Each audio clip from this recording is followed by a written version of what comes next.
look for the good things. Look for things that are positive. The Apostle Paul, in his letter to the Philippians, chapter 4, actually, verse 8, he said, "Finally, brethren, whatever things are true, whatever things are noble, whatever things are just, whatever things are pure, whatever things are lovely, whatever things are of good report, if there is any virtue, if there is anything praiseworthy, meditate on these things." Essentially, one big sentence: think about the good things. Think about the good things that's happening around you.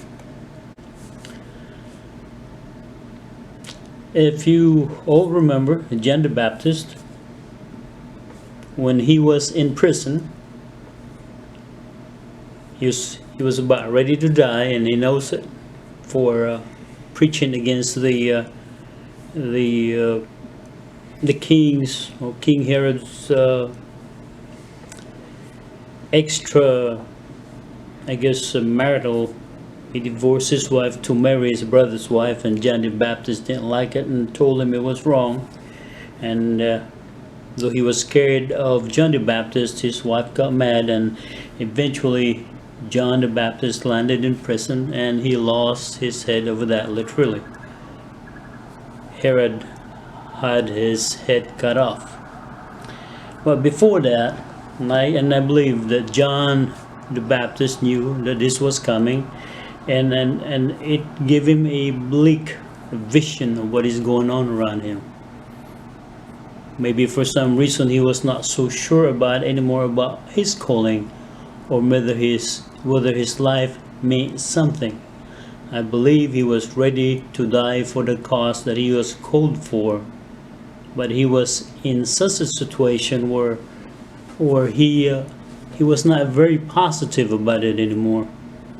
So what he did is he sent two of his disciples, asked Jesus if he is the one, if he's the Christ, or if there is another one. John was not so sure anymore. It's kind of hard to get a good vision when you're inside the jail and you're about to receive a death penalty. But anyway, Jesus answered, and I'm going to read it.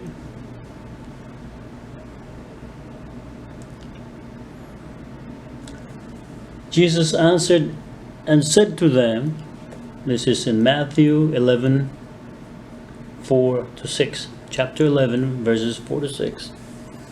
It said, "Go and tell John the things which you hear and see.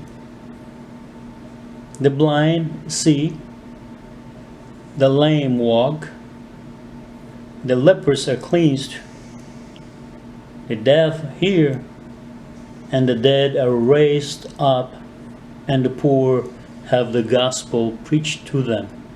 And blessed is he who is not offended because of me." This is Jesus' words. Cheer up. Cheer up. Things are not that bad. Oh, Jesus is cheering a man about ready to die. We all got to go sometime. And John was willing to die for that cause. But he wanted to know if his life was significant enough. And Jesus said, yes, it is. Your life is significant. Look at around you. He prepared the Lord Jesus' way. He introduced him to his disciples and to the ministry.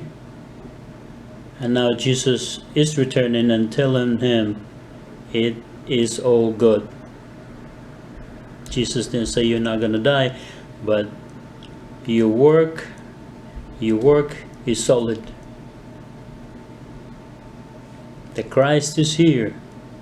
You have introduced him, and now the blind can see, the lame can walk, the lepers are cleansed, the scissors are healed, the dead can now come to life,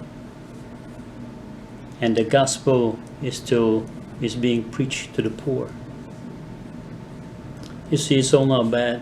It's not that bad. A lot of good things are still going on. So don't take it so hard.